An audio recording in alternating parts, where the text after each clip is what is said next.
When you spend your whole life believing you're invisible, the worst part isn't being overlooked. It's the moment someone finally sees you and you realize you were never prepared for their gaze. That's how Lyra's story begins.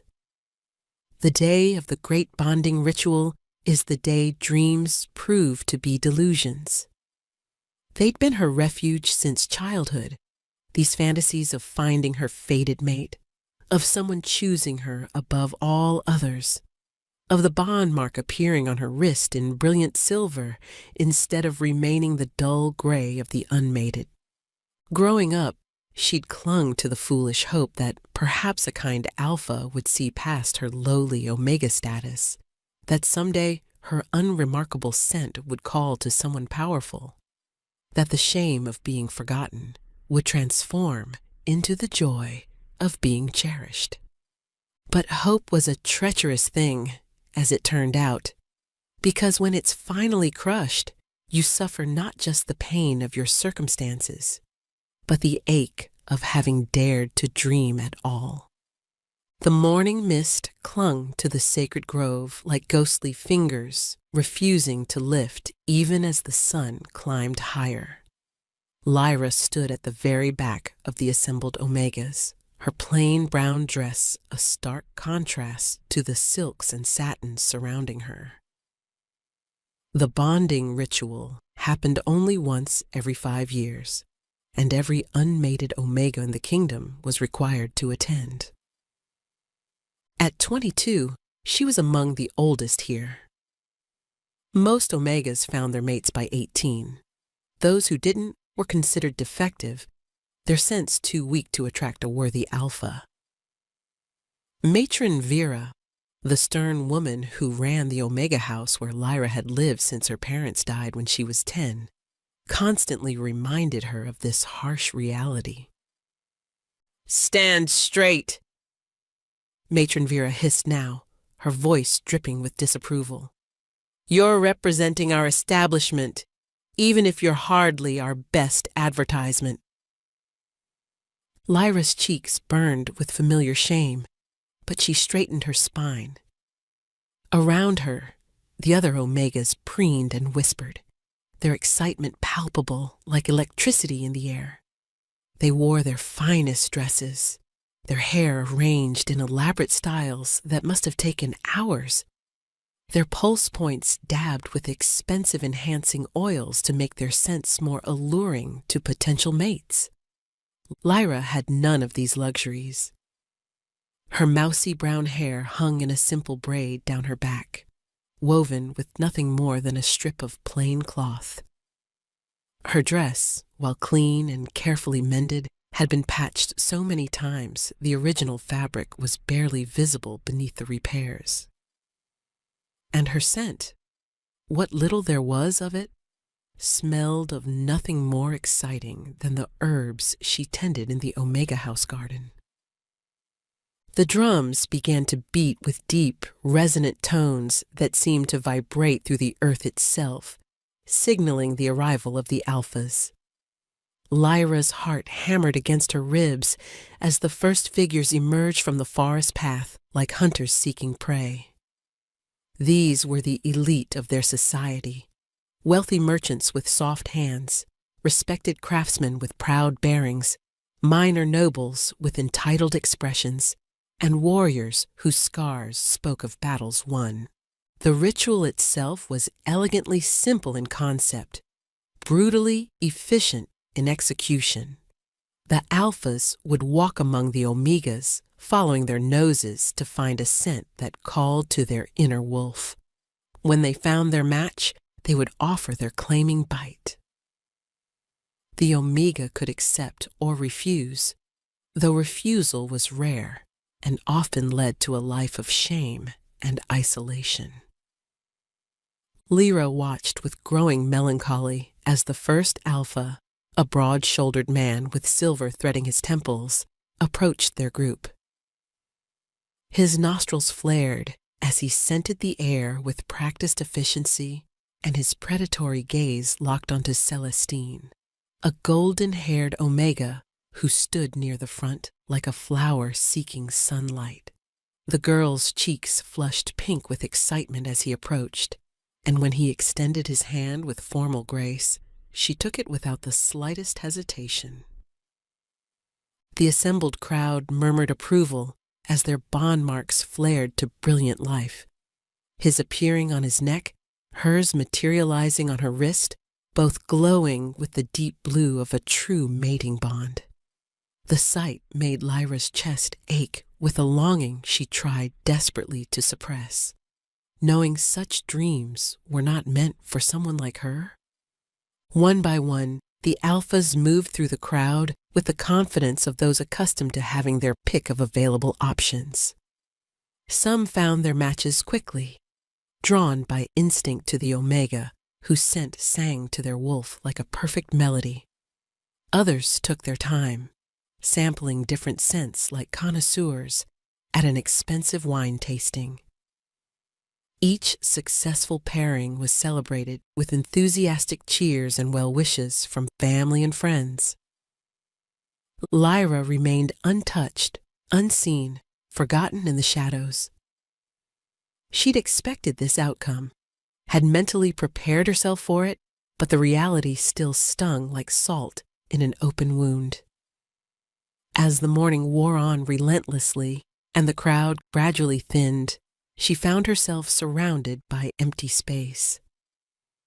The other Omegas had either been claimed by satisfied alphas or had positioned themselves closer to the remaining unmated males, leaving her isolated at the back like a discarded afterthought. "Still here, I see," Matron Vera said, appearing beside her with false sympathy dripping from every carefully chosen word. "Well, perhaps one of the lesser alphas will take pity on you before the day ends. There's always a few desperate enough to settle for whatever remains." The words hit Lyra like physical blows, each one carefully calculated to wound and diminish. But she kept her expression neutral and composed, having learned through painful experience that showing hurt only invited more cruelty. Better to be invisible than to become a target for others' entertainment. That's when the royal trumpets sounded with fanfare that commanded immediate attention. The remaining crowd fell silent as death itself, as a new procession emerged from the forest with ceremonial pomp. Royal guards in midnight blue armor flanked a figure that made Lyra's breath catch in her throat like a trapped bird. Alpha King Kieran Blackthorn was even more imposing in person than in the formal portraits that hung in the Omega House common room. Tall and broad-shouldered, with the build of a warrior, with dark hair that gleamed like a raven's wing, and eyes the color of winter storms, he moved with the fluid grace of a born predator who had never known fear. But it was his scent that truly marked him as royalty among mortals. Raw power and ancient pine forests, lightning during summer storms and well-oiled leather. Something wild and completely untamed that made every Omega present go weak in the knees with instinctive submission. Even from her position at the very back of the assembly, Lyra could feel the overwhelming pull of it, the way her wolf wanted desperately to submit to such magnificent dominance. "His Majesty honors us with his presence," the High Priestess announced with a voice that trembled slightly with awe and carefully concealed fear. "The Alpha King seeks a mate to share his throne and bear his heirs." Excited whispers rippled through the remaining Omegas like wildfires spreading through dry grass. To be chosen by the king himself was the highest honor imaginable, a fairy tale come to life. His mate would become queen, would bear the next generation of royalty, would want for nothing for the rest of her pampered days. It was the stuff of childhood dreams, the fantasy every Omega girl harbored in the deepest corners of her heart. King Kieran's piercing gaze swept over the assembled Omegas with cool indifference that bordered on disdain. He was 31 years old, and had never taken a mate, claiming publicly that none had proven worthy of sharing his throne. The kingdom's council had been pressuring him for years to choose to secure the royal succession, but he'd resisted all attempts at arrangement until this moment. He began to walk among the remaining Omegas with deliberate slowness, his expression unreadable as carved stone. Lyra watched in fascination as he paused before the most beautiful among them. Seraphina, with her silver gold hair that caught sunlight like spun metal and sapphire eyes that promised intelligence and grace. The Omega practically glowed under his intense attention, her natural scent sweetening with arousal and desperate hope for royal favor. But after a long, considering moment that seemed to stretch for eternity, the king moved on without a word. He stopped next at Rosalind, an Omega known throughout the kingdom for her sharp intelligence and silver tongue. She curtsied with practiced grace, offering him a shy smile that had charmed dozens of lesser suitors over the years. Again, he studied her with that unreadable expression for what felt like hours before continuing his methodical circuit without offering any indication of interest.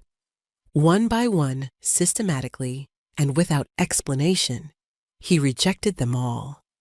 Each dismissal sent murmurs of genuine shock through the crowd like ripples on a disturbed pond. These were the finest Omegas in the entire kingdom, each one beautiful beyond measure, accomplished in the arts expected of their station, worthy of any alpha's devoted attention. Yet none seemed to satisfy the king's impossibly exacting standards. Lyra found herself holding her breath unconsciously as he approached her section of the grove with that same measured pace.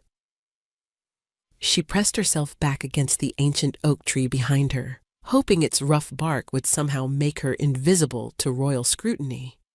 The last thing she needed was for the king to notice her, only to publicly dismiss her like all the others, adding royal rejection to her growing list of humiliations. But as King Kieran drew closer with predatory focus, something unexpected happened. His confident steps slowed noticeably.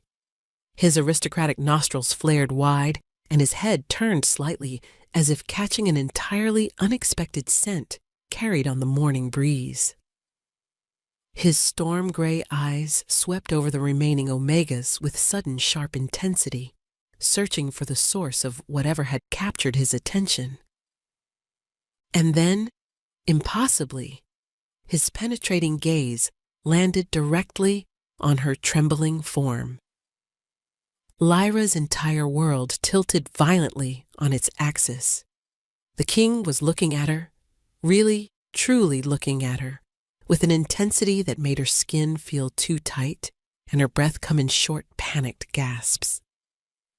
His eyes narrowed with what might have been recognition or interest, and he took a deliberate step closer that brought his overwhelming presence into her personal space. "You," he said clearly, his deep voice carrying easily across the suddenly silent grove. "Step forward immediately." The grove fell so completely silent that Lyra could hear her own heartbeat thundering in her ears like war drums announcing an execution. Every eye in the assembly was fixed on them with laser focus, every breath held in stunned anticipation. She could feel the shock radiating from the crowd in almost physical waves, could practically hear their collective thoughts screaming in utter disbelief. The king wants to claim her? The forgotten one? The worthless nobody who stands in shadows? I dot. Lyra's voice failed her completely, the words dying in her throat like flowers touched by killing frost. The king's undivided attention felt like standing too close to a raging bonfire, overwhelming, dangerous, likely to burn her to ashes if she wasn't extremely careful. "Your Majesty," a smooth, cultured voice interrupted from somewhere in the crowd. Lord Aldrich Ravencrest, the king's chief advisor and closest confidant, stepped forward with barely concealed horror written across his aristocratic features like a tragic mask. "Perhaps we should discuss this matter privately before making any hasty decisions. Surely you don't mean to—" "I mean exactly what I said without any ambiguity," King Kieran replied sharply, without taking his piercing gaze off Lyra's trembling form. His voice carried the absolute authority of someone accustomed to being obeyed without question or delay. "I'm waiting for her answer, and I won't ask again." Lyra's mind raced frantically, like a cornered animal seeking any possible escape from an impossible situation. This had to be some kind of elaborate, cruel joke, perhaps a test designed to humiliate her even further before the assembled nobility. Kings didn't claim forgotten Omega girls who smelled like herb gardens and wore dresses held together with careful patches. Kings claimed beautiful, accomplished Omegas who could grace their throne with dignity and bear strong heirs worthy of royal bloodlines. "Why?" she whispered, the question slipping out before she could stop herself. The single word hung in the air between them like a challenge thrown down, and she immediately regretted her boldness in questioning royalty. The king's dark eyebrows rose slightly in what might have been surprise, and for a brief moment she thought she glimpsed approval flickering in his storm-gray eyes like lightning. "You're questioning my judgment? I don't understand any of this," she said, her voice growing stronger despite her overwhelming terror. "You could have anyone here, anyone in the entire kingdom. They're all beautiful, all worthy, all everything I'm not and never could be. I'm nothing special, like I said. So why would you possibly choose me?" For a heartbeat that seemed to last forever, something fundamental shifted across the king's granite features. Surprise, perhaps even genuine respect for her honesty and courage. "You want the complete truth? Very well, I'll give it to you. Your scent calls to my wolf in a way that none of the others do, in a way I've never experienced before. When I breathe you in, I taste moonlight dancing on wildflowers, ancient forests untouched by civilization, and hidden streams running clear and pure. You smell like home to me, like peace I've never known." Audible gasps echoed through the crowd like ripples spreading across a still pond. To admit publicly that an Omega's scent affected him so profoundly was a show of vulnerability that kings rarely displayed, especially before an audience of potential political rivals. It was almost scandalous in its raw intimacy and emotional exposure. "But more than that," he continued, his deep voice dropping to a more intimate register that somehow still carried to every corner of the grove, "you're the only one here who isn't desperately trying to impress me with false charm or calculated seduction. You're the only one who seems genuinely afraid rather than coldly calculating your next political move for personal advantage. And you're the only one with enough courage to question my motives directly to my face." Lyra stared at him in complete shock, her mouth slightly agape with disbelief. "Brave? Your Majesty, I'm absolutely terrified beyond words." "Exactly right."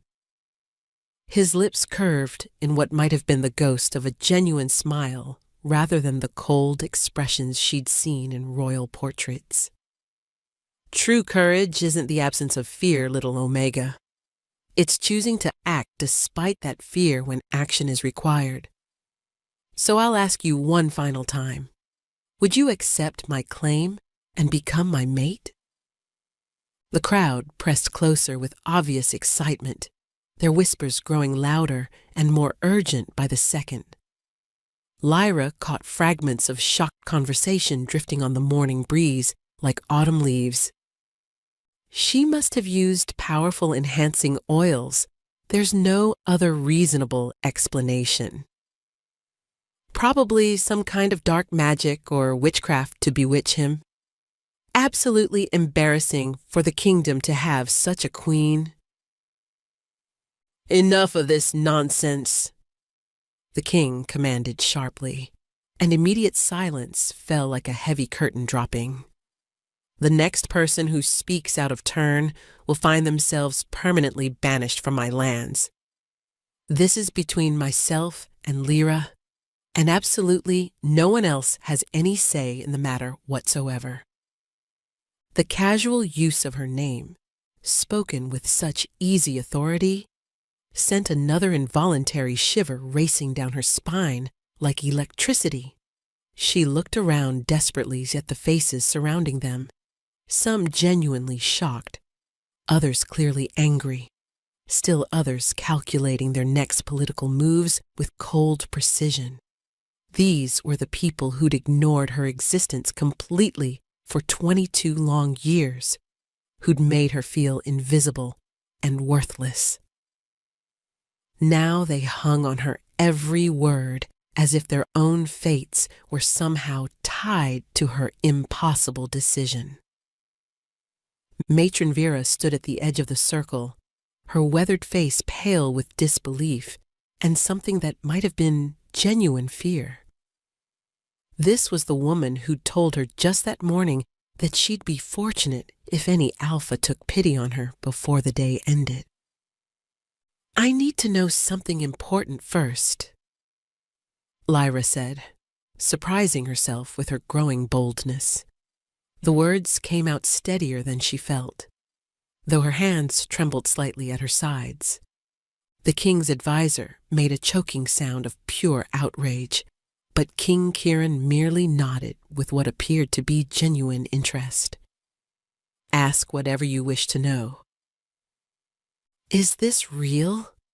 She whispered, her voice barely audible above the sound of her own racing heart.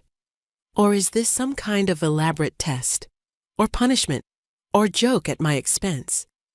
I just can't believe that you, of all people in this kingdom, would want someone like me. For the first time since he'd approached her, the king's harsh expression softened around the edges like ice beginning to melt. The rigid lines of absolute authority relaxed slightly, revealing something almost vulnerable underneath the royal mask. Lyra, he said gently, and the sound of her name on his lips made her knees weak. Has anyone in your entire life ever told you that you're worthy of being chosen and cherished? Tears pricked her eyes like tiny daggers, threatening to spill over and humiliate her further before the assembled nobility. No, Your Majesty, never once. Then let me be the first to speak that truth. He reached for her hand with surprising gentleness, his fingers warm and steady as they closed around hers with protective strength. His touch sent electricity racing up her arm, and she had to fight not to gasp aloud at the unexpected sensation. You are worthy exactly as you are. You are enough, and more than enough, and if you'll have me, I would be honored beyond measure to call you mine. The sincerity in his voice broke something loose in her chest, some carefully constructed barrier she'd built around her heart to protect it from exactly this kind of dangerous hope. All her life, she dreamed secretly of someone saying those exact words to her, of being chosen and wanted and valued for who she truly was. But she'd imagined a gentle alpha from her own humble station, someone kind and simple who might overlook her many obvious flaws. She'd never dared to imagine a king offering her a crown. The political implications alone are staggering. Lord Aldrich began desperately. Are completely irrelevant to this decision. The king cut him off with ice in his voice. I rule this kingdom through right of birth and strength of arms, not the other way around. My choice of mate is mine alone to make. Lyra looked down at their joined hands, marveling at the stark contrast.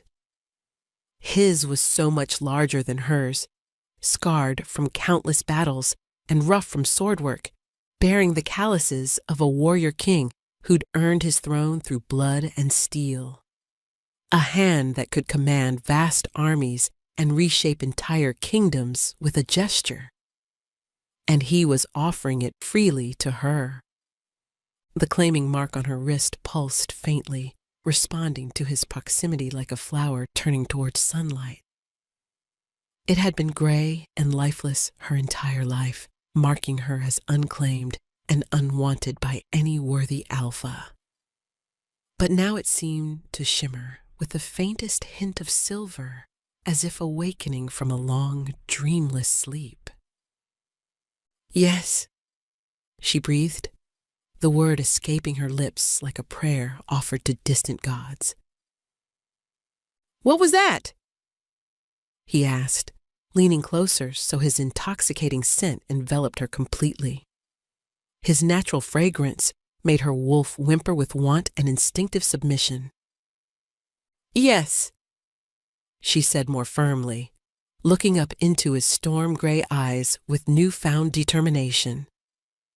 I accept your claim, Your Majesty. The king smiled then, a real smile that transformed his severe features into something absolutely breathtaking. Without breaking their locked gaze, he raised their joined hands and pressed his lips to her knuckles in a gesture both tender and unmistakably possessive. Then, by the ancient laws of our people, he announced, his voice carrying across the grove with absolute royal authority, I claim Lyra Moonwhisper as my mate and future queen.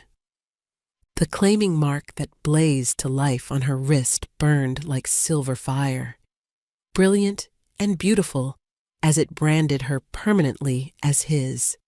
On his neck, she could see an identical mark flaring to life, visible to all who looked upon him.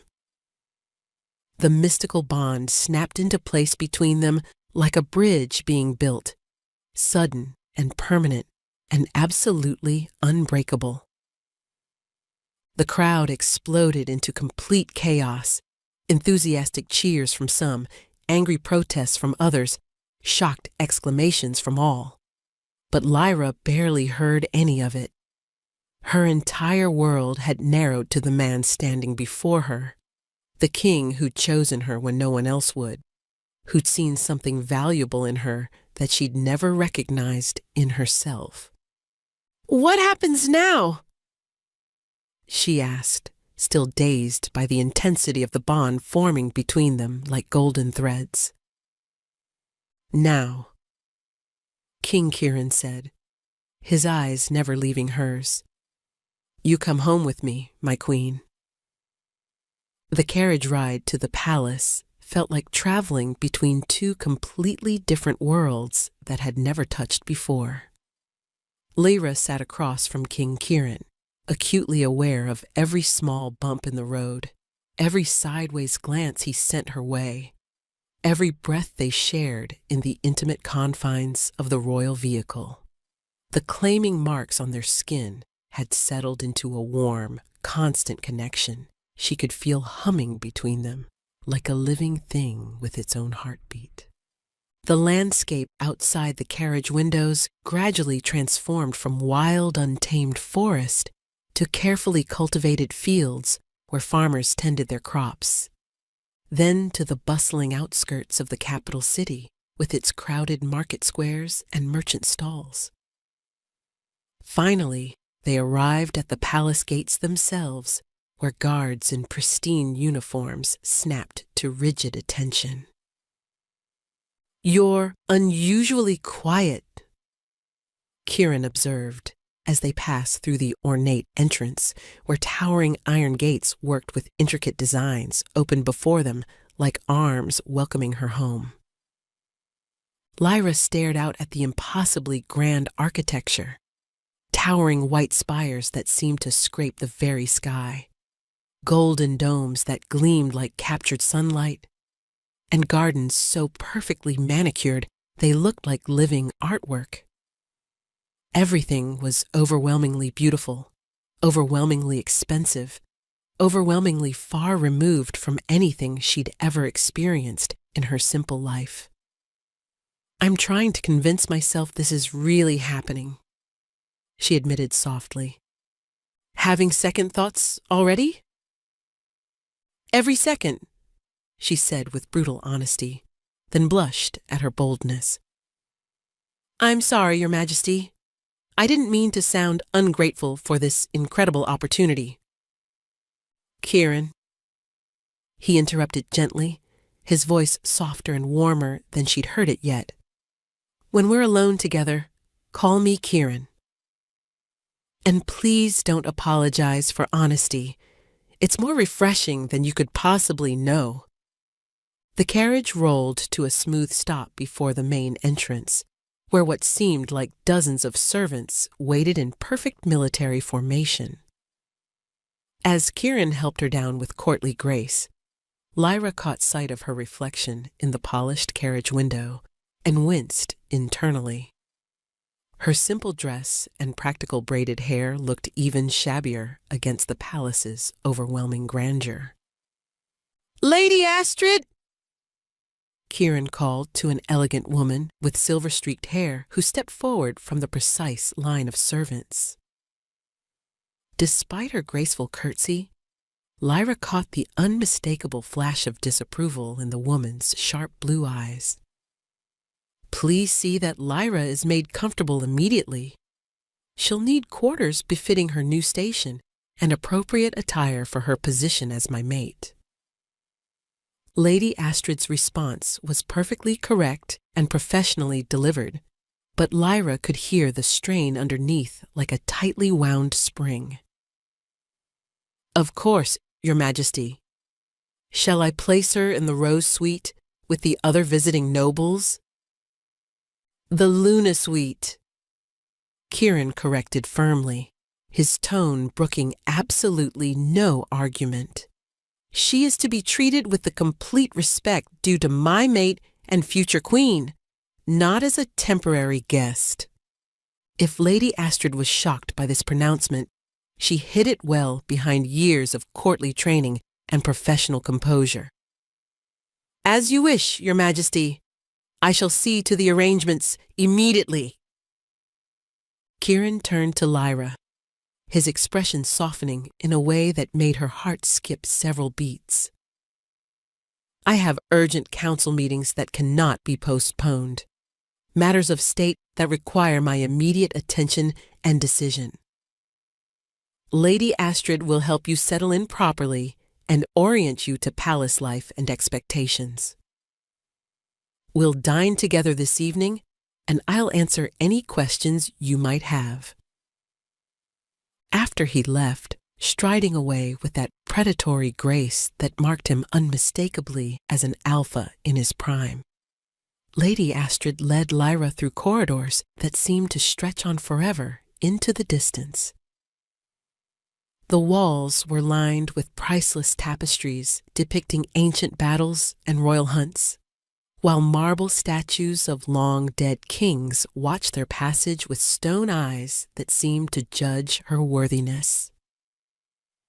Servants they passed dropped into practiced bows and curtsies with mechanical precision, but Lyra could feel their curious stares following her like physical touches. She caught fragments of whispered conversations that cut like tiny blades drawn across tender skin. "That's her? Really? She looks so ordinary." Poor thing looks absolutely terrified of her own shadow. Wonder how long this particular arrangement will actually last. Lady Astrid mentioned casually as they climbed a grand staircase with steps so wide an entire family could walk comfortably abreast. Not since the late Queen Isabel passed from the wasting sickness that claimed her life. The weight of that seemingly casual statement settled on Lyra's shoulders like a lead cloak. She was expected to fill the shoes of a queen. A real queen who'd been beloved and accomplished and worthy, not some forgotten Omega girl who'd stumbled into good fortune through sheer chance. When Lady Astrid opened the double doors to the Luna suite with ceremonial flourish, Lyra's breath caught painfully in her throat. The sitting room alone was larger than the entire Omega house where she'd spent her life, with floor-to-ceiling windows that overlooked manicured gardens stretching to the distant horizon. Fresh flowers filled crystal vases that probably cost more than most families earned in a year, and a cheerful fire crackled in a marble fireplace large enough to house a small carriage. "These will be your personal quarters until the royal wedding," Lady Astrid explained with professional efficiency, leading her through rooms that seemed designed for giants rather than mortals. "The bedroom, dressing room, private study, and bathing chamber. Your ladies-in-waiting will attend you here and help prepare you for your new duties and responsibilities." "Ladies-in-waiting?" Lyra repeated faintly, the words sounding foreign and impossible on her tongue. "3 young noblewomen specially chosen to assist with your daily needs and help prepare you for the complex requirements of royal life. They should arrive within the hour." Lady Astrid's tone suggested she found the entire situation personally distasteful, but was too well-bred to say so directly. "I've also taken the liberty of summoning the royal seamstresses. Your current attire is insufficient for your new position." Lyra looked down at her carefully patched dress, shame burning in her chest like acid. Everything about her was insufficient, inadequate, completely wrong for this glittering world of privilege and power. "Of course, I understand completely. The seamstresses will need to work with exceptional speed," Lady Astrid continued with barely concealed impatience. "His Majesty has announced that your formal engagement ceremony will be held in exactly 3 days' time. The entire court will be in attendance, along with representatives from neighboring kingdoms." 3 days? Lyra sank into a silk-upholstered chair that probably cost more than most people earned in several years, feeling suddenly overwhelmed by the crushing magnitude of what lay ahead. In 3 days, she'd be officially engaged to marry the king in front of hundreds of nobles who already thought she was unworthy, not to mention foreign dignitaries who would judge the entire kingdom based on their ruler's choice of bride. The ladies-in-waiting arrived precisely 1 hour later, as if summoned by some invisible royal signal. Lady Celeste was a blonde beauty with perfect manners and calculating eyes that seemed to catalogue every flaw and weakness. Lady Meredith appeared genuinely kind but nervous, stumbling over her words whenever she looked directly at Lyra. Lady Vivian watched everything with sharp intelligence, as if studying a particularly interesting specimen under a microscope.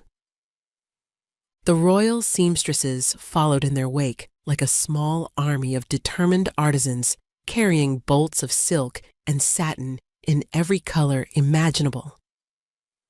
They clucked and tutted as they took Lyra's measurements with professional efficiency, their whispered comments not quite quiet enough to miss. Such an unusual choice for His Majesty to make. Hardly the figure we typically work with for royal gowns. We'll do our absolute best, but we can only work with what we have. Each seemingly innocent comment was like a small cut, reminding Lyra with painful clarity of how utterly out of place she was in this glittering world of wealth and privilege. By the time they finished their meticulous work, her nerves were completely frayed, and her fragile confidence had shattered like spun glass. "I need some fresh air," she told Lady Celeste, who immediately rose to accompany her with the kind of dedicated attention that felt more like surveillance than service. "Oh, you needn't trouble yourself," Lyra began hopefully. "I'm afraid I must insist on accompanying you, my lady," Celeste said with a bright smile that didn't reach her calculating eyes. "For your safety and proper protocol, of course. We wouldn't want anything untoward to happen during your first day." The palace gardens offered blessed relief from the suffocating atmosphere of ceremony and constant judgment. Ancient trees provided cool shade from the afternoon sun, while fountains created a soothing backdrop of flowing water that helped mask the sound of her racing thoughts. Lyra found a secluded marble bench beside a rose garden and sank onto it gratefully, breathing in the familiar scent of growing things. "You look completely lost." Lyra spun around in surprise to find a young man leaning against a nearby tree with casual elegance. He was handsome in a roguish way, with dark hair that looked deliberately tousled and laughing green eyes that sparkled with mischief. His clothes marked him clearly as nobility, though not of the very highest rank. "I'm sorry," she said, starting to rise with automatic deference. "I didn't realize anyone else was here. I can leave if this area is reserved. Please, don't get up on my account." He pushed off from the tree and approached with the kind of easy confidence that spoke of privilege and excellent education. "I'm Lord Marcus Thornfield, and you must be the mysterious Omega who's managed to capture our famously resistant king's heart." Heat flooded Lyra's cheeks at his direct words. "I'm Lyra. Just Lyra." Just Lyra? How refreshingly honest and unpretentious. He glanced around, noting that Lady Celeste had positioned herself within earshot, but not quite close enough to overhear their private conversation. "Tell me, Lyra, are you genuinely happy with this sudden and dramatic change in your circumstances?" The unexpected question caught her completely off guard. What do you mean, exactly?" "It's a simple question, really. You've just gone from complete obscurity to the highest position in the entire land. Most people would be dancing with joy, celebrating their incredible fortune. But you look absolutely terrified." Lyra studied his face carefully, searching for the mockery or cruelty she'd learned to expect from nobles who spoke to her. Instead, she found genuine curiosity and something that might have been sincere sympathy. "I don't know if I'm the right person for this," she admitted quietly, the words tumbling out before she could stop them. "I don't know if I can be what everyone expects." "And what, in your opinion, makes someone the right person to be queen?" "Beauty, intelligence, noble breeding, political connections, accomplishments, and education." She gestured to herself helplessly. "Everything I don't have and never will." Marcus was quiet for a long moment, considering her words with more seriousness than she'd expected from someone who seemed so carefree. "You know," he said finally, "the last queen had all of those things in abundance. Beauty that could stop conversations mid-sentence, intelligence that impressed the wisest counselors, the highest breeding in all the land, connections to every important family in the kingdom. Lyra's head snapped up with sudden interest. And she was profoundly, desperately miserable. She spent most of her marriage locked away in her chambers, slowly wasting away from loneliness and the crushing weight of everyone's expectations. His expression grew serious. Perhaps what our king needs isn't another perfect queen. Perhaps he needs someone real, someone who understands what it means to struggle.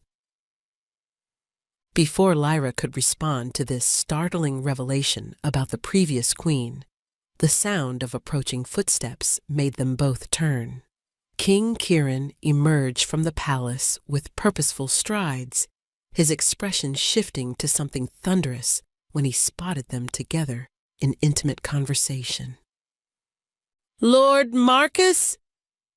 he said, his voice carrying a dangerous undercurrent that spoke of barely leashed territorial instincts.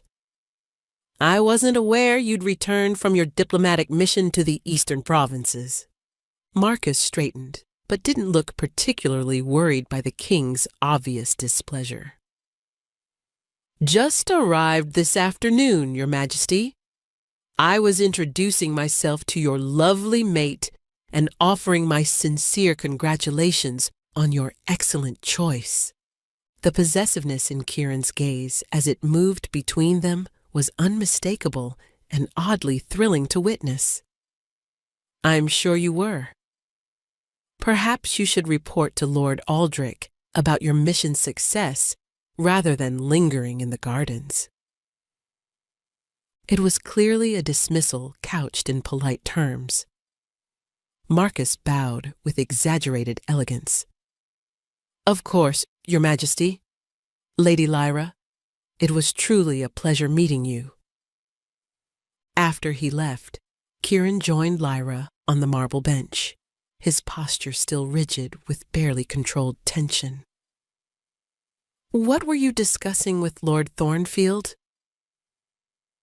"Nothing particularly important," Lyra said automatically, then remembered his earlier request for complete honesty. "He asked if I was happy with all this." "And what did you tell him?"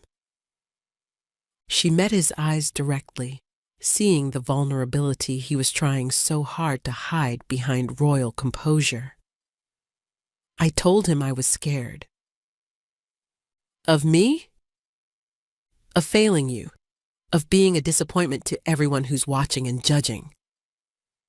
She looked down at her hands, still unable to believe they bore a queen's claiming mark.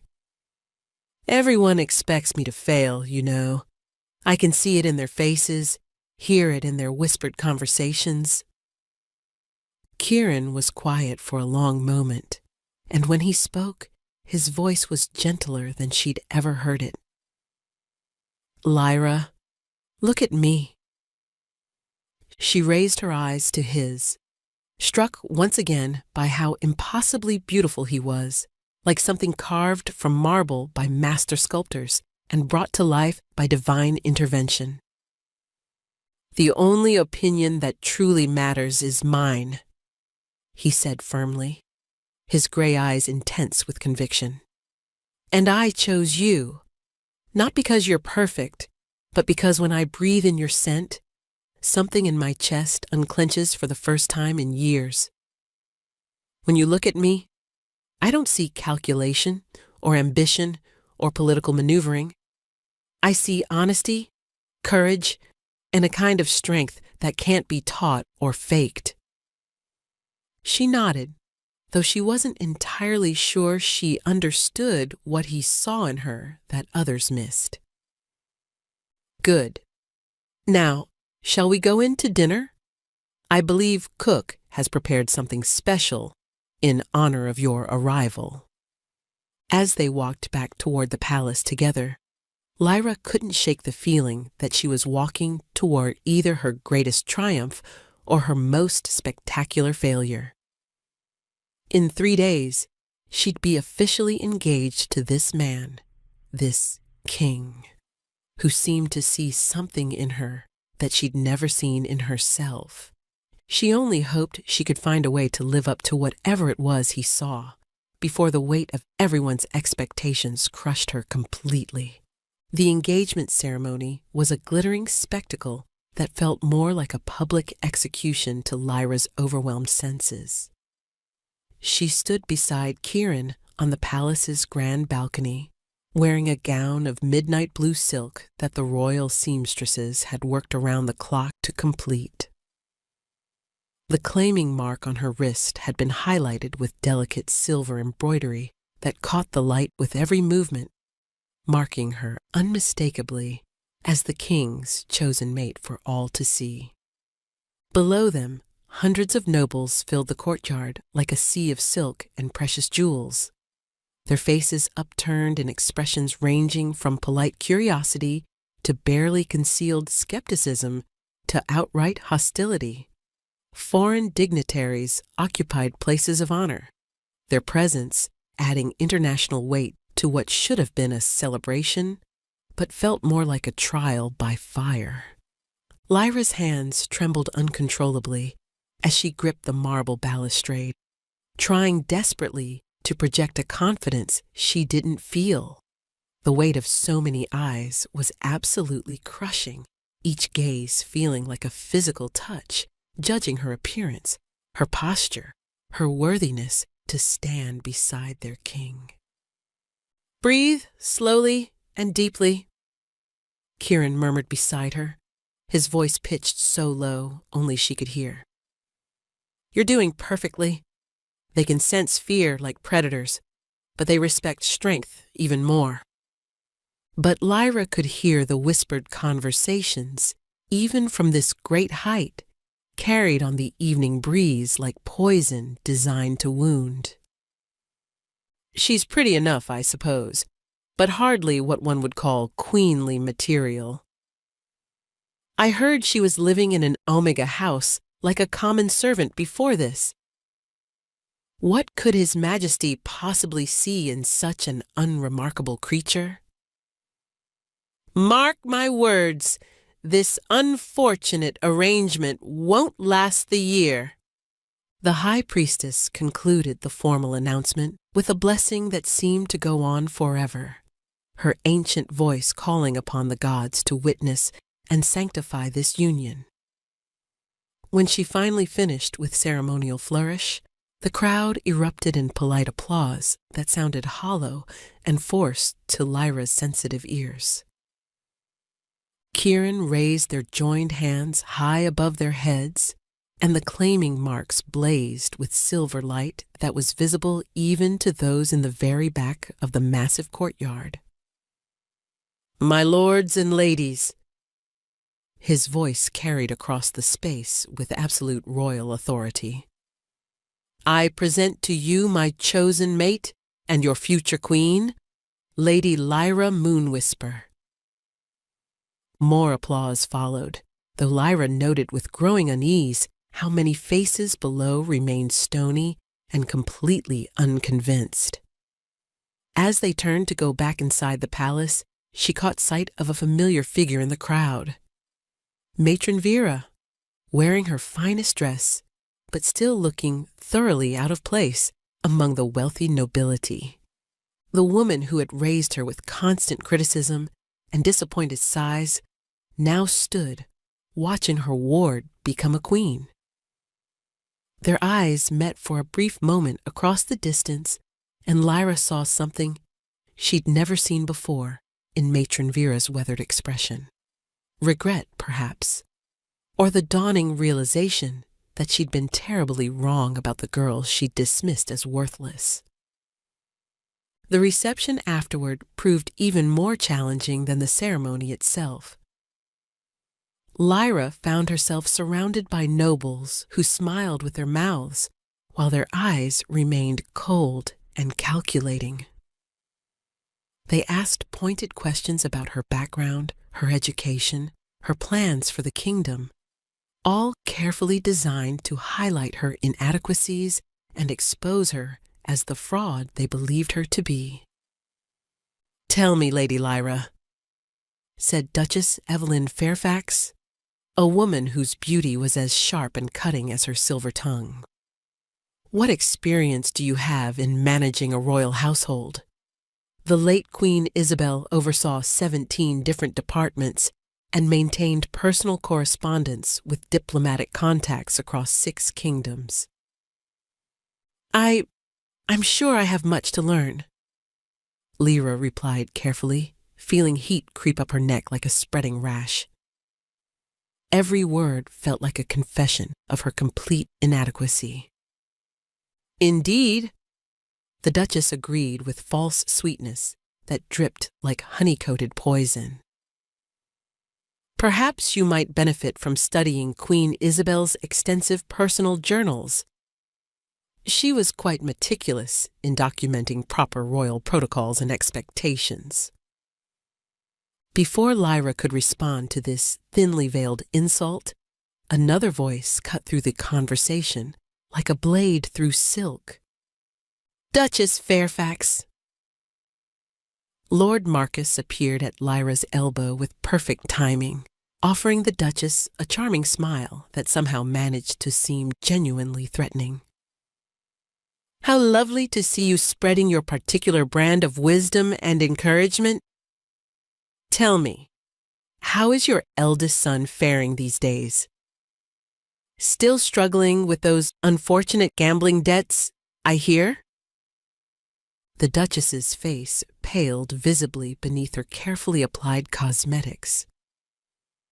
"Lord Marcus, I hardly think this is the appropriate time or place for such— Oh, but I do think it's quite appropriate," he continued with silky smoothness that promised danger.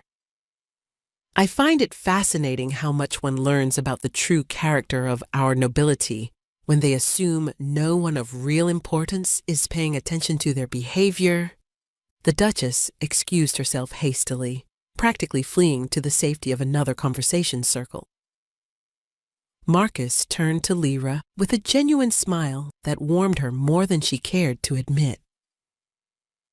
"Enjoying your engagement party?"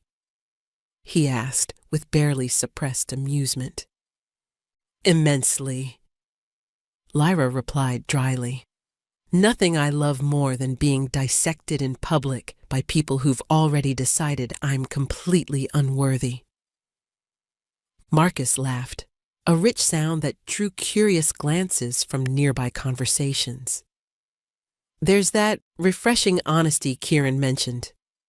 Good to see they haven't managed to beat it out of you yet with their protocols and expectations."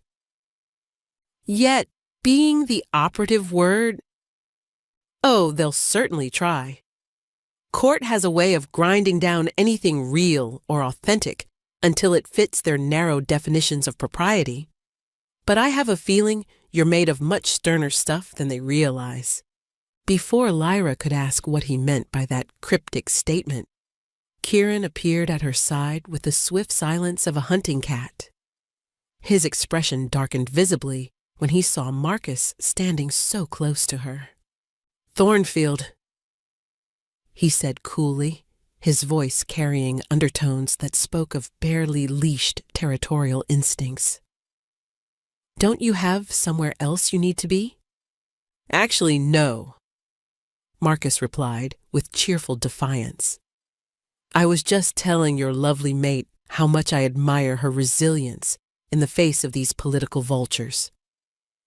She's handling their attacks with remarkable grace." Kieran's jaw tightened almost imperceptibly. "Lyra doesn't need your protection." "Doesn't she?" Marcus's tone remained light, but his eyes grew serious. "Because from where I'm standing, she's been thrown to the wolves with very little preparation or support. A lesser person might have crumbled under the pressure by now." The tension between the two men was palpable, crackling in the air like electricity before a violent storm.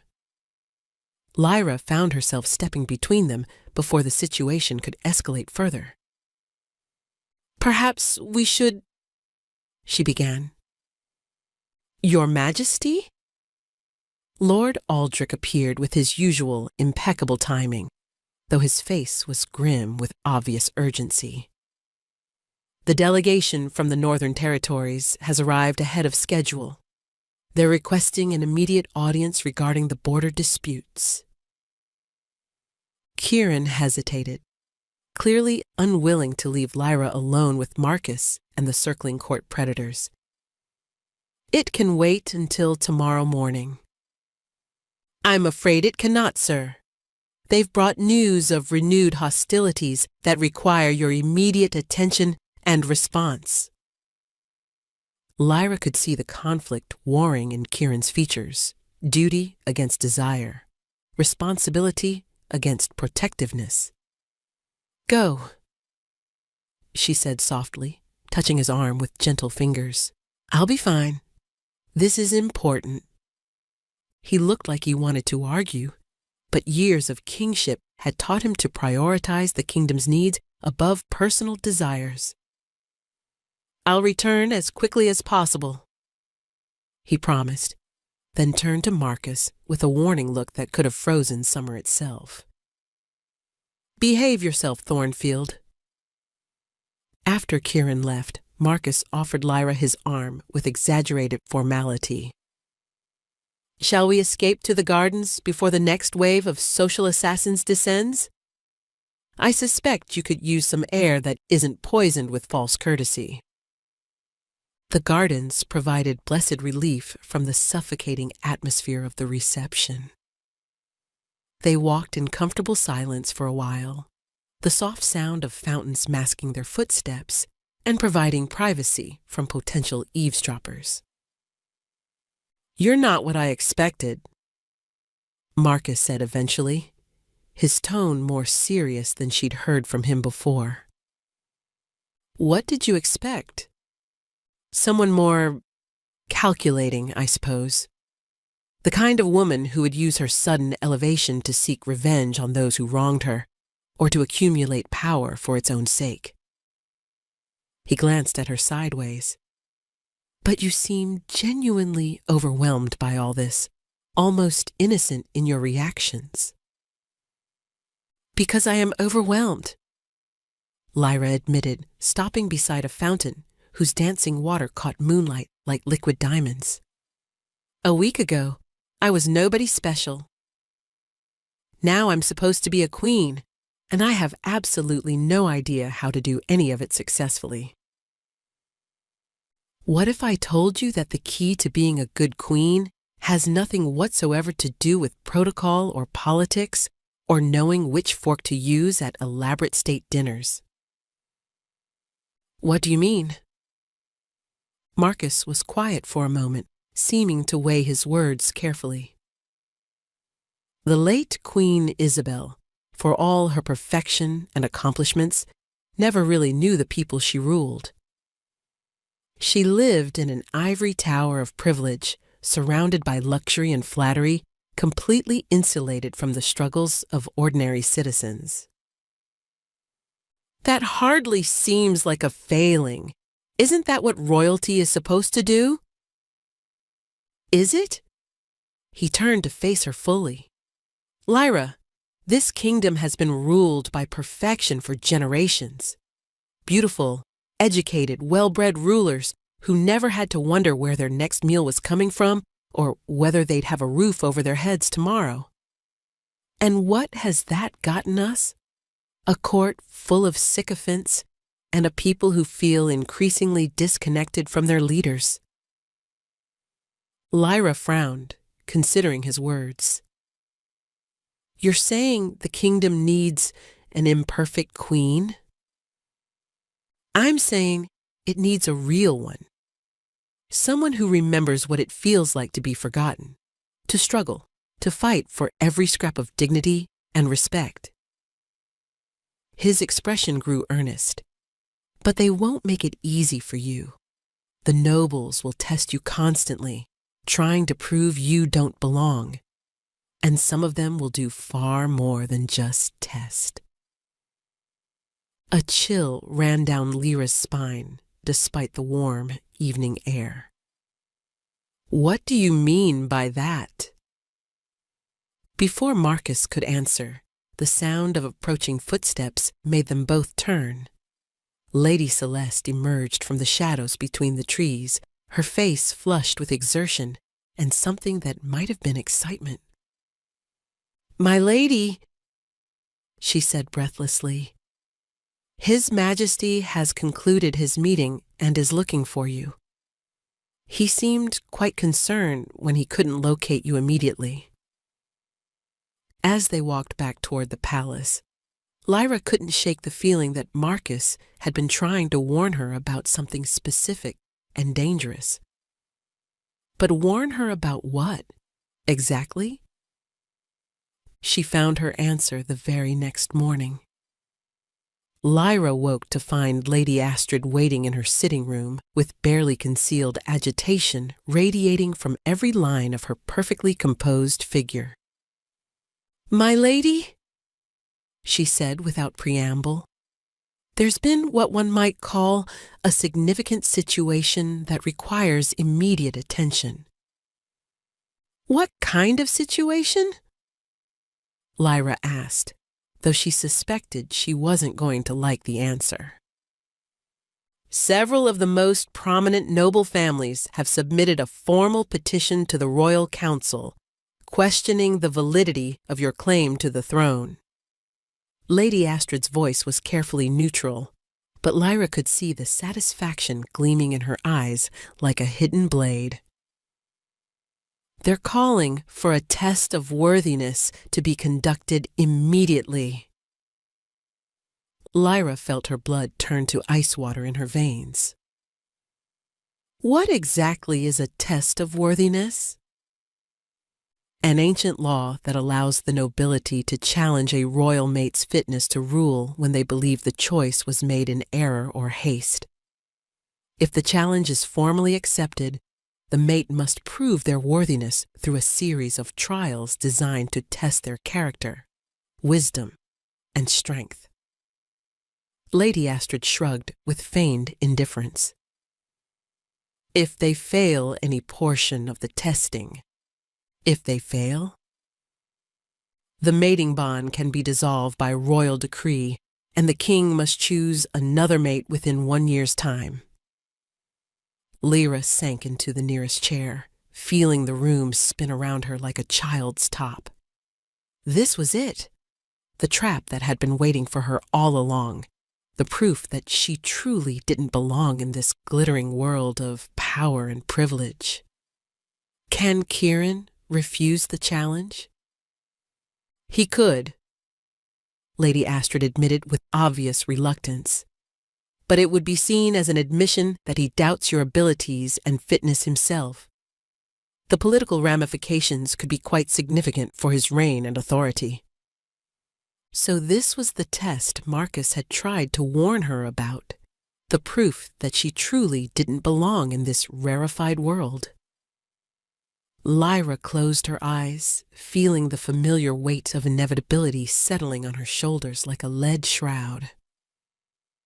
"When will the king make his decision?" she asked quietly.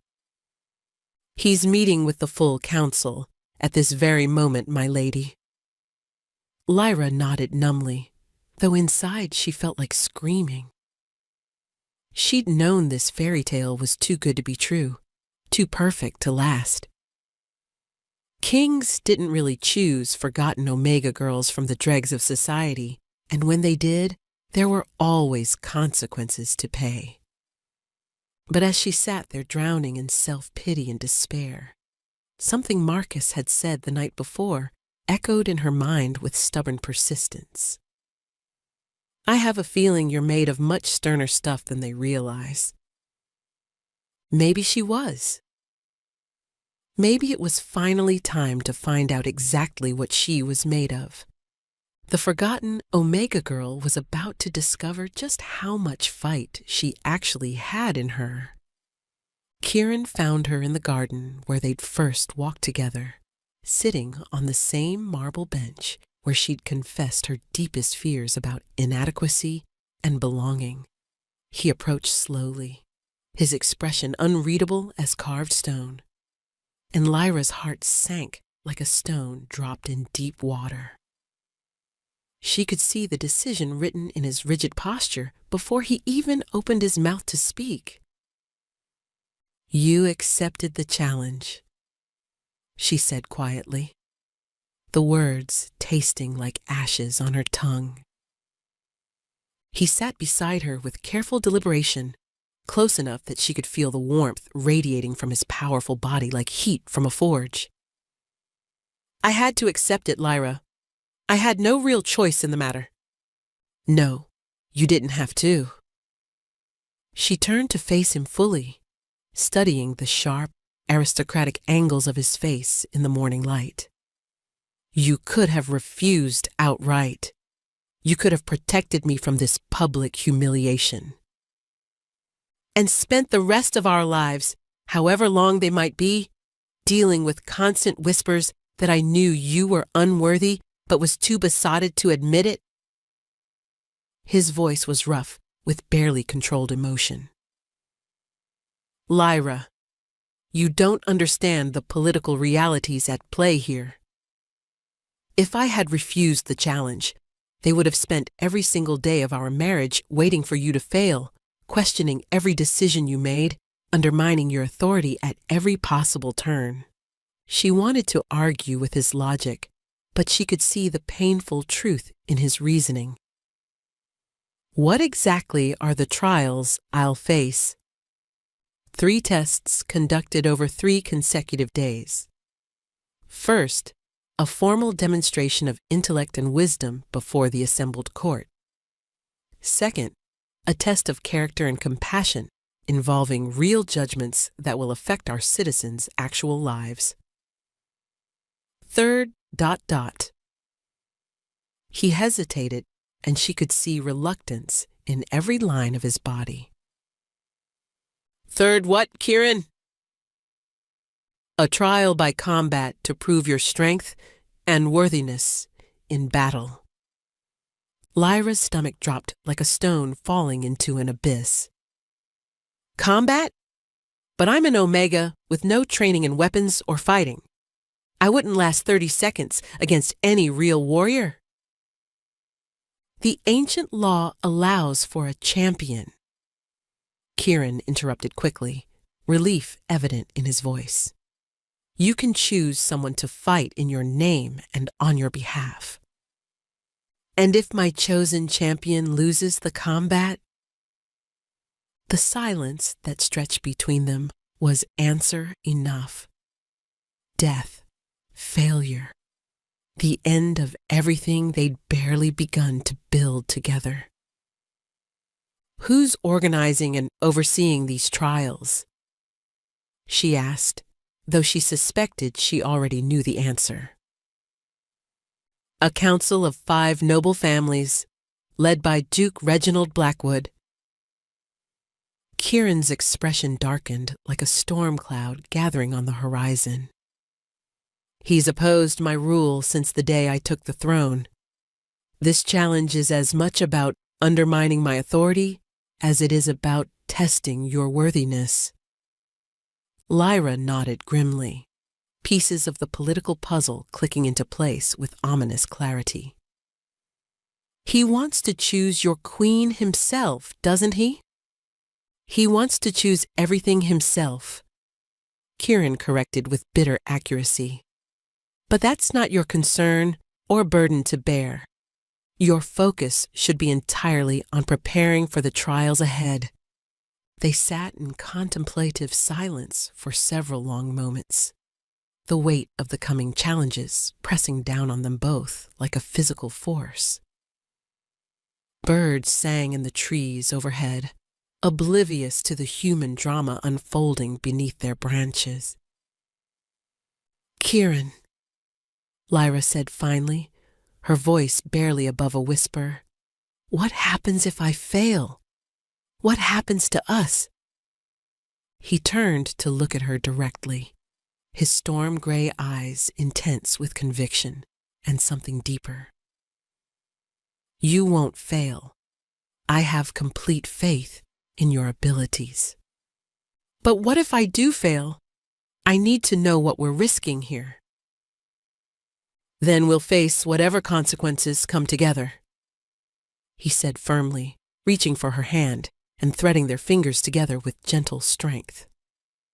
But I need you to understand something crucial, Lyra.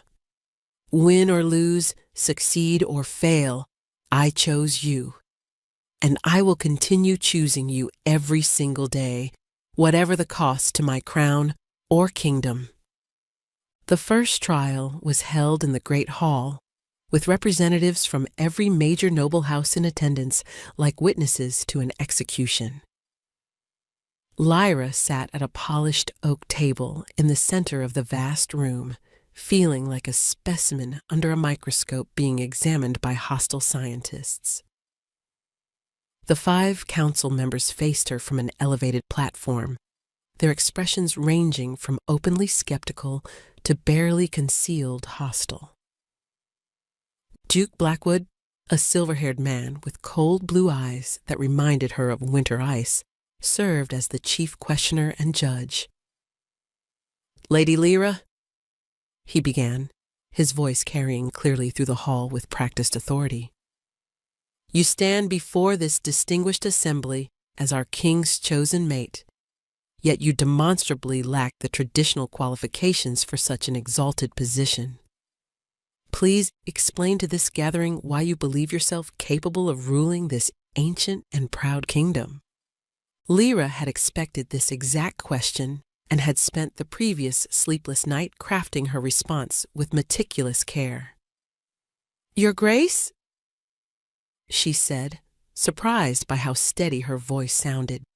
I believe that the true ability to rule comes not from the circumstances of one's birth or breeding, but from understanding the genuine needs of the people you're sworn to serve. I may lack formal education and noble blood, but I have lived among those who struggle daily to survive, who work with their hands to build something meaningful, who worry constantly about their next meal and their children's futures. That experience has taught me compassion, resilience, and the true value of honest work. Qualities I believe are absolutely essential in any leader worth following. A murmur of interest ran through the assembled crowd like ripples on a pond. Duke Blackwood's expression remained unchanged, carved from stone. Pretty words delivered with surprising eloquence, he said dismissively, his tone dripping with condescension. But ruling a kingdom requires far more than simple empathy or good intentions. It demands intelligence, strategic thinking, the ability to make difficult decisions that may harm some to benefit many. Give us a concrete example of a time when you demonstrated these crucial leadership qualities. Lyra's mind raced frantically through her unremarkable life, searching desperately for something that would impress these powerful people who held her fate in their manicured hands. Then she remembered the fever outbreak, and suddenly she knew exactly what to say. 3 years ago, she began, her voice growing stronger with conviction. There was a deadly fever outbreak in the lower district where our Omega House was located. The city physicians refused to come because they claimed it was too dangerous and the affected people couldn't afford their considerable fees anyway. She could see she had captured their attention now, their faces focused on her words with genuine interest. Matron Vera strictly forbade any of us from leaving the house, but I couldn't stand by and watch people suffer and die when I might be able to help. So I snuck out against direct orders and spent 3 weeks organizing the healthy residents to care for the sick, establishing a systematic approach for distributing precious food and clean water, and using herbs from my garden to create remedies based on old knowledge passed down through generations. We saved dozens of lives using nothing but determination and whatever resources we could gather through our own efforts. And this demonstrates genuine leadership. How? Exactly? Duke Blackwood pressed with obvious skepticism. Because I made critical decisions when no one else would step forward. I took personal responsibility for people's lives and well-being, organized limited resources with maximum efficiency, and found creative solutions to seemingly impossible problems. The only real difference between that situation and ruling a kingdom is the scale of the challenge. This time, the murmur from the crowd was significantly louder, and Lyra caught several approving nods from unexpected quarters. Duke Blackwood's jaw tightened almost imperceptibly, the first crack in his composed facade. The questioning continued relentlessly for nearly 3 hours, covering everything from complex trade policies to delicate diplomatic protocol. Some questions Lyra answered brilliantly, drawing on common sense and her natural observations of human nature. Others exposed her lack of formal education painfully, making her feel foolish and inadequate before the assembled nobility. But gradually, almost imperceptibly, she began to notice something remarkable happening. The crowd's initial skepticism was slowly shifting like sand in an hourglass. When she admitted honestly that she didn't know something, but explained clearly how she would learn and seek guidance, people nodded with what appeared to be approval.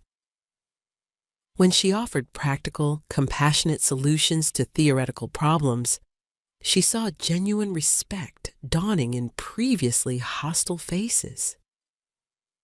The final question came from Countess Morwen, a sharp-eyed woman who'd remained completely silent until this crucial moment.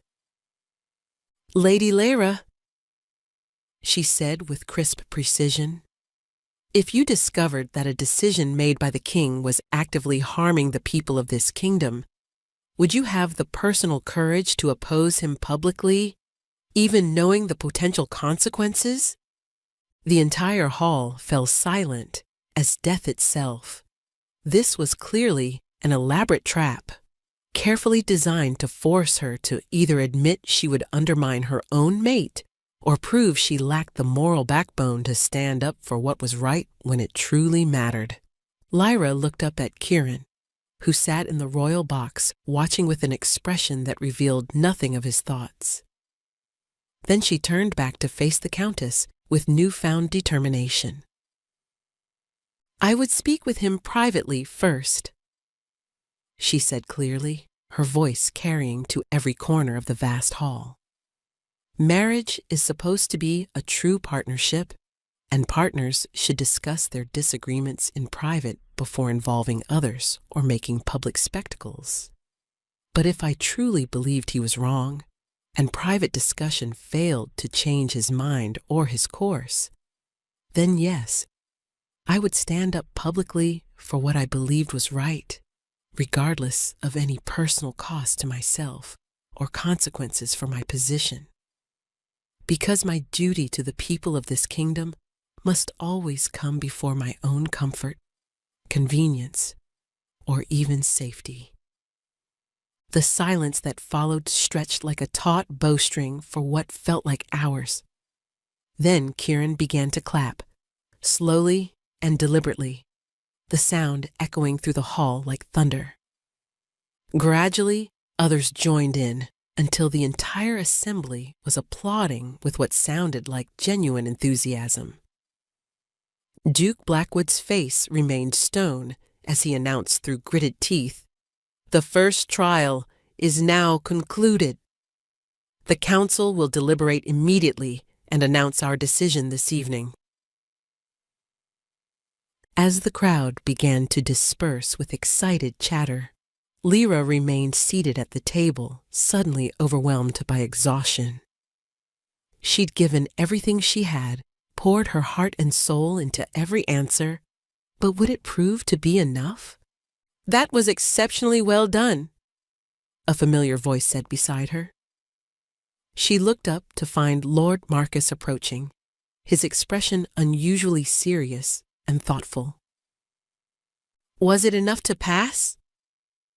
she asked, though she wasn't sure she wanted to hear the answer. "For the first trial?" "I believe so. Yes." He glanced around to ensure they weren't being overheard by hostile ears. "But Lyra, you need to be extremely careful going forward. Duke Blackwood looked absolutely murderous when the crowd started applauding your responses. He's not going to make the remaining trials easy or fair." "What exactly do you mean by that?" "I mean the test of worthiness is supposed to be conducted fairly and impartially, but the council has enormous discretion in how they design and implement the specific challenges. And Blackwood has never been particularly concerned with fairness when it comes to achieving his political objectives." A cold chill ran down Lyra's spine like ice water. "Are you saying he'll cheat? That he'll rig the trials against me?" "I'm saying he'll do absolutely whatever it takes to see you fail spectacularly and publicly. And you need to be fully prepared for that harsh reality." That evening, after what felt like an eternity of waiting and worrying, the council finally announced their decision. Lyra had passed the first trial by the narrow margin of 3 votes to 2. Duke Blackwood and Lord Pemberton had voted against her, but the other 3 council members had been sufficiently swayed by her performance to support her advancement. 1 trial down, 2 more to go. But as Lyra fell into an uneasy sleep that night, she couldn't shake the ominous feeling that the worst challenges still lay ahead, and that her enemies were only just beginning to show their true nature. The second trial took place in the city's main square, where a crowd of common people had gathered alongside the usual assembly of nobility. For the first time since this ordeal began, Lyra felt a genuine spark of hope. These were her people, the forgotten ones she understood better than anyone in the palace ever could. She stood before the raised platform where the council sat in judgment, their faces bearing expressions of grim determination. Duke Blackwood's satisfaction was poorly concealed as he explained the challenge that would determine her fate. "The test of character," he announced to the assembled masses, "will demonstrate whether Lady Lyra possesses the compassion and wisdom necessary to rule justly over all our people. She will be presented with 3 real scenarios, each requiring her to make a difficult decision that will affect the actual lives of our citizens." Lyra's palms grew damp with nervous perspiration, but she forced herself to stand tall and project confidence she didn't truly feel. She'd spent the previous night reading every law book and precedent case she could find in the palace library, desperately trying to prepare for whatever challenges they might present. "The first scenario," Duke Blackwood continued with barely concealed anticipation, "involves a legal dispute between 2 families of significantly different social standing. Lord Marcus Thornfield will present the details of the case." Lyra was genuinely surprised to see Marcus step forward, dressed in formal court attire rather than his usual casual elegance. He carefully avoided meeting her eyes as he began to speak in clear, measured tones. "6 months ago, the merchant family Caldwell formally accused the farming family Hartwell of deliberately stealing valuable livestock. The Hartwells deny these serious charges completely, claiming the animals wandered onto their land during the spring storms, and they cared for them in good faith, expecting compensation for their expenses. The Caldwells demand immediate return of their property, plus substantial compensation for lost income and damages. The Hartwells counter that they spent their own limited resources feeding and caring for the animals and deserve fair compensation for their efforts and expenses. Duke Blackwood turned to Lyra with an expression of false concern. Both families are present today, along with witnesses and evidence. You must hear their complete testimony and render final judgment. Your decision will be legally binding and cannot be appealed through any other court. Lyra's heart sank as the full weight of responsibility settled on her shoulders. This wasn't a theoretical exercise or practice scenario. These were real people whose livelihoods and futures hung in the balance of her decision. The Caldwells spoke first, represented by Thomas Caldwell, a well-dressed merchant with soft hands and an authoritative manner that spoke of wealth and privilege. He described how 3 of his prized breeding sheep had mysteriously disappeared from his supposedly secured pen during the night, only to be discovered days later on the Hartwell farm, healthy and well-fed. They claim the animals simply wandered onto their land, he said, his voice dripping with disdain and accusation. But everyone with any sense knows that sheep don't break out of properly secured and maintained pens on their own. These people are nothing but common thieves who saw an opportunity and took it. The Hartwells presented a dramatically different version of events. William Hartwell, a weather-beaten farmer with calloused hands and dirt permanently embedded under his fingernails, spoke quietly, but with firm conviction. "Your ladyship," he said with simple dignity, "we found those sheep wandering loose and frightened in our fields 3 full days after the terrible spring storms that damaged property throughout the region. Our own fence was badly damaged in the same storms. Many animals got loose that week throughout the area. We took them in out of Christian kindness, fed them our own precious grain, gave them shelter and care. When Master Caldwell came looking several days later, we were more than happy to return them, but we asked for fair compensation for the feed and care we'd provided. That's only reasonable and just." His wife, Mary, stepped forward, clutching a carefully maintained ledger with hands that shook slightly. "I kept detailed records of everything we spent caring for those animals, my lady. We're not wealthy people by any measure. That grain cost us dearly, and we can ill afford such unexpected expenses." Lyra studied both families carefully, noting the obvious differences in their circumstances and bearing. The Caldwells were clearly prosperous, their clothes fine, and their manner confident with the assurance that comes from never knowing want. The Hartwells were just as clearly struggling, their clothes carefully patched, and their faces bearing the lines of constant worry and hard physical labor. But she also noticed something more subtle and telling. The Hartwells' children stayed close to their parents, well-behaved but relaxed and comfortable. The Caldwell children stood rigidly at attention, as if afraid to move or speak without explicit permission. "Master Caldwell," Lyra said carefully, "you mentioned that your pen was properly secured against escape. Yet you also acknowledged that this incident occurred during the violent spring storms. Was your property damaged at all during those storms?" Caldwell's jaw tightened with obvious irritation. "There was some minor damage, perhaps, but that's completely irrelevant to the matter at hand. These people are known thieves." "Known thieves?" Lyra repeated sharply. "You have documented evidence of previous thefts committed by the Hartwell family?" "Well, no direct evidence, perhaps, but everyone in the area knows their reputation." "Master Hartwell," Lyra interrupted, turning to address the farmer directly.